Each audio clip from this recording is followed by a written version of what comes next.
avec les prêtres et autres religieux, nous avons intégré que le diable est noir, que Dieu est blanc, le teint clair est meilleur, que nos religions étaient profanes et la manifestation du diable et qu'il fallait s'en éloigner. La plupart d'entre nous avons intégré que nous sommes moins intelligents que le blanc. Nos sœurs et nos mamans ont intégré le fait que les perruques, les moumoutes, longues et blanches, étaient plus beaux que leurs cheveux naturels.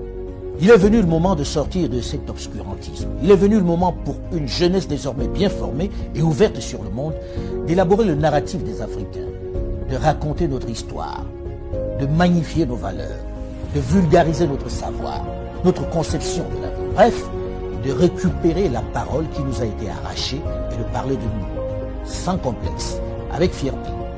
C'est pourquoi j'encourage les jeunes à produire autant qu'ils le peuvent, que ce soit dans la littérature, la culture ou dans le domaine de l'audiovisuel. Les programmes sur nos médias doivent ressembler à nous. Ils doivent refléter nos réalités. Nos feuilletons, nos films, nos jeux doivent ressembler à nous. Fini le mimétisme.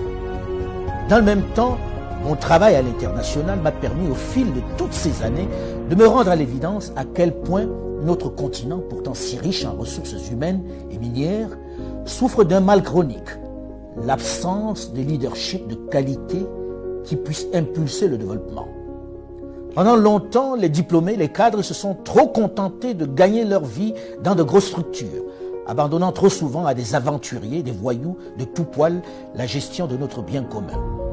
Des politiques sans vergogne qui se sont enrichis, plongeant nos pays dans l'abîme et le chaos.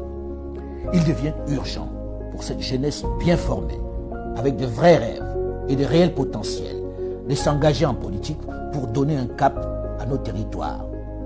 C'est eux qui doivent mettre un terme à cette pandémie qui fait plus de victimes que le paludisme, Ebola et le Covid-19.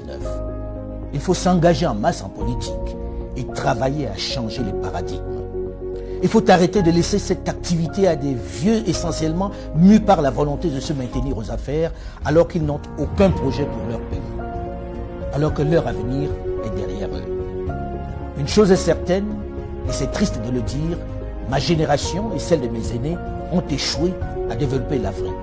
Mais vous, les plus jeunes, aurez moins d'excuses puisque vous avez les armes pour renverser la vapeur. La balle est dans votre camp.